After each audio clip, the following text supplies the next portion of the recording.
Hello anime lovers, स्वागत है आपका वाइपर एनिमे एक्सप्लेन्ड चैनल पर। और आज हम देखेंगे जुजुत्सु काइसेन सीजन 2 के एपिसोड नंबर 8 को। अगर आपने पिछले एपिसोड्स के वीडियोस अब तक नहीं देखे हैं तो उनकी लिंक आपको डिस्क्रिप्शन में मिल जाएगी। तो चलिए जानते हैं आगे की कहानी को बिना किसी देरी के। तो दोस्तों, अब तक हमने देखा कि 31 अक्टूबर को शाम को ठीक 8 बजे शिबुया इंसिडेंट शुरू हो जाता है, जबकि मांगा में ये 7 बजे शुरू हुआ था। शिबुया सिटी के बीच में करीब 400 मीटर के दायरे में एक कर्टेन बिछाया जाता है, जो कि अपने अंदर ढेर सारे आम लोगों को कैद कर लेता है। अब इसके करीब आधे घंटे बाद गोजो इस कर्टेन में एंटर करता है। गोजो फिर यहाँ के हिकारी मॉल में जाता है, जहाँ पर सबसे ज्यादा लोग फंसे हुए थे। अब गोजो जानता था कि यहाँ उसके लिए कोई जाल बिछाया गया है, लेकिन फिर भी उसे कोई चिंता नहीं थी, क्योंकि वो सबसे पावरफुल है। ये दुश्मन उसका क्या ही उखाड़ लेंगे। गोजो फिर मॉल के बेसमेंट की तरफ बढ़ने लगता है। दूसरी तरफ आयोमा सिमेट्री में यूजी मैमे के साथ होता है। यहाँ पे हम मैमे के छोटे भाई उयुई को भी देखते हैं, जिसके हाथ में मैमे का बड़ा सा हथियार था। यूजी इस बात से परेशान था कि गोजो को वहाँ अकेले लड़ने क्यों भेजा गया, और उन लोगों को भी उसकी मदद करने जाना चाहिए था। जिस पर उयुई बोलता है कि उसकी दीदी को किसी फालतू इंसान के बैकअप के लिए नहीं जाना चाहिए। मैमे अपने भाई को समझाती है कि गोजो कोई आम इंसान नहीं है और उन्हें भी उसके बैकअप के लिए बुलाया जाएगा। तभी उन्हें कॉल पर बताया जाता है कि शिबुया में एक और कर्टेन बिछाया गया है और अब इन लोगों को वहीं जाना है, और यूजी भी वहां जाने को तैयार था। इधर गोजो उड़ते हुए टोक्यो मेट्रो स्टेशन पर आ जाता है और वहां उसका सामना जोगो, हानामी और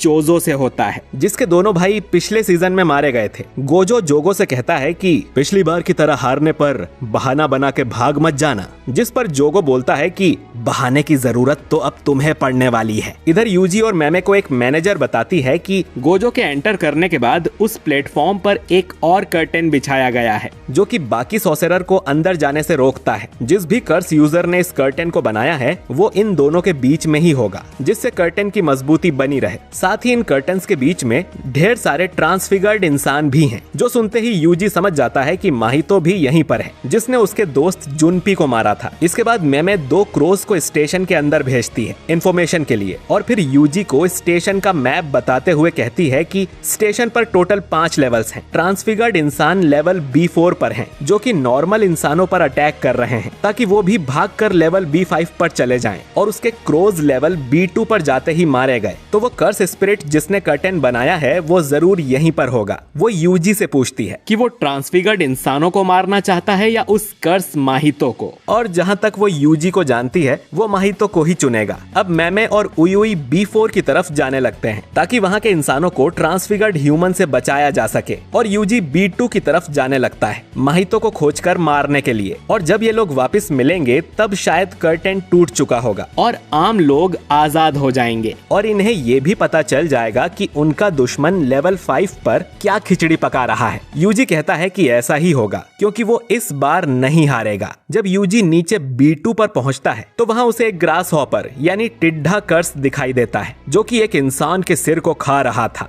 ये देख यूजी को गुस्सा आ जाता है। टिड्ढा समझ जाता है कि यूजी एक सॉर्सरर है और कहता है कि मैं स्मार्ट यानी चतुर हूँ। यूजी उससे पूछता है कि माहितो कहाँ पर है। टिड्ढा बोलता है कि माहितो उनके नीचे वाले लेवल पर है और मैं यहाँ कर्टेन की रखवाली कर रहा हूँ क्योंकि मैं चतुर हूँ। यूजी को डाउट होता है कि इस टिड्ढे ने दोनों कर्टेन्स बनाए होंगे। तभी उसे टिड्ढे के पीछे एक कील जैसा कर्स्ड ऑब्जेक्ट दिखाई देता है, और वो समझ जाता है कि ये टिड्ढा इस ऑब्जेक्ट की ही रखवाली कर रहा है, तो वो जल्दी से इस ऑब्जेक्ट को तोड़ देगा। टिड्ढा कहता है कि इंसान कितने मूर्ख होते हैं और ट्रांसफिगर्ड होते ही अपना आपा खो देते हैं, पर मैं काफी चतुर हूँ।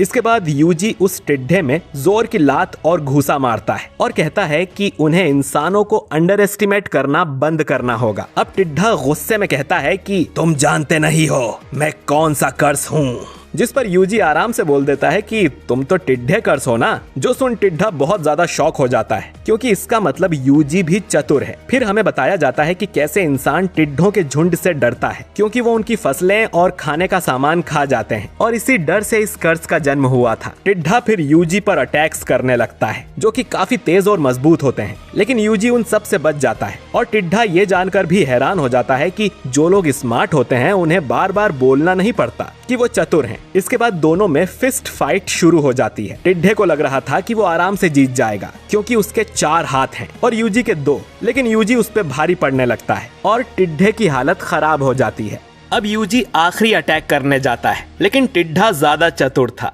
और वो अपनी नुकीली पूंछ को आगे कर देता है, पर यूजी मुक्का मार के उसे तोड़ देता है और कहता है कि उसने इंसानों को खाया है, जिसके लिए उसे सिर्फ मौत की सजा मिलेगी। फिर यूजी उस टिड्ढे को भी मार देता है और उस कर्स्ड ऑब्जेक्ट को भी तोड़ देता है, जिससे बाहर वाला कर्टेन खत्म हो जाता है। इधर मैमे ने भी B4 पर सारे ट्रांसफिगर्ड ह्यूमंस को मार दिया था। मैमे बोलती है कि उन्हें यहीं रुककर यूजी के आने का वेट करना चाहिए, फिर मिलकर B5 पर जाएंगे। इधर माहितो को भी पता चल जाता है कि टिड्ढा कर्स मारा जा चुका है, उसे जरूर किसी पावरफुल सॉसेरर ने मारा होगा। माहितो भी उससे लड़ना चाहता है, लेकिन उसे प्लान के हिसाब से चलना होगा और माहितो भी अब गोजो की तरफ जाने लगता है। इधर यूजी और मैमे भी भागकर लेवल B5 की ओर जाने लगते हैं। मैमे यूजी की तारीफ करते हुए कहती है कि उसने बिना किसी टेक्निक के बड़ी आसानी से उस कर्स को मार दिया। वो ऑलरेडी एक फर्स्ट ग्रेड जितना पावरफुल है, जिस पे यूजी कहता है कि वो कर्स माहितो नहीं था। जब ये B5 स्टेशन पर पहुंचते हैं तो वो इन्हें पूरा खाली मिलता है। शायद इन्होंने काफी देर कर दी थी। यहाँ सिर्फ एक लड़की बैठी हुई थी, जिससे यूजी पूछने जाता है कि बाकी लोग कहाँ हैं, लेकिन वो लड़की काफी ज्यादा शॉक में थी। इसके बाद हम वापस गोजो की फाइट पर आते हैं। हानामी अपनी टहनियों से स्टेशन के सारे रास्ते बंद कर देता है, जो देख गोजो बोलता है कि इसकी जरूरत नहीं थी, वो भागने वाला नहीं है और अगर मैं भागा तो तुम यहाँ के सारे इंसानों को मार दोगे,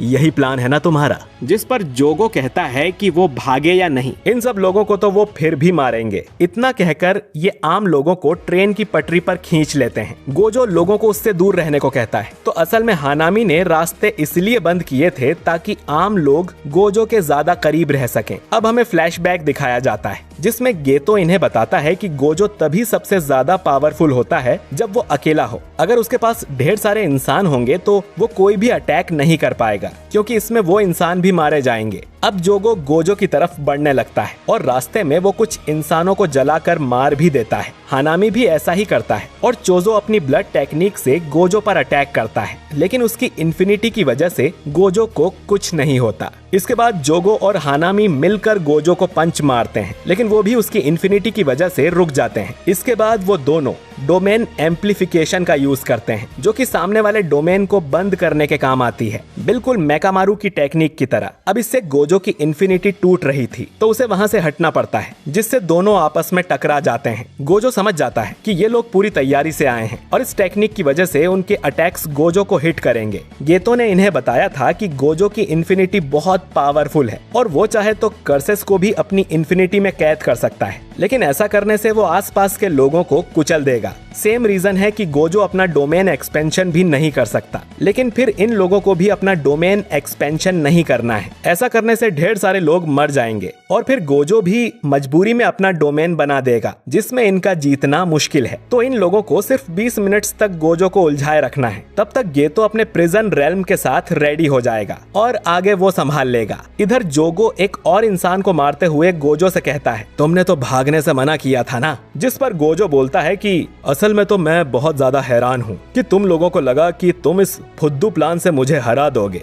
ये कहकर गोजो अपनी आंखों से पट्टी हटा देता है और ये एपिसोड यहीं पर खत्म हो जाता है। तो दोस्तों, असली लड़ाई अब शुरू हो चुकी है। क्या गोजो इतनी भीड़ के बीच लड़ पाएगा? माहितो और गेतो क्या करने वाले हैं? ये सब जानने के लिए अगला एपिसोड जरूर देखें। वीडियो अच्छा लगा है तो इसे लाइक और शेयर कीजिए। कमेंट करके बताइए कि आपको ये एपिसोड कैसा लगा। और अगर आप हमारे चैनल पर नए हैं तो हमारे चैनल वाइपर एनीमे एक्सप्लेन्ड को सब्सक्राइब करके बेल आइकन जरूर दबाइए, ताकि आपसे हमारा कोई भी वीडियो मिस ना हो। मिलता हूँ मैं आपसे अगले वीडियो में। शुक्रिया।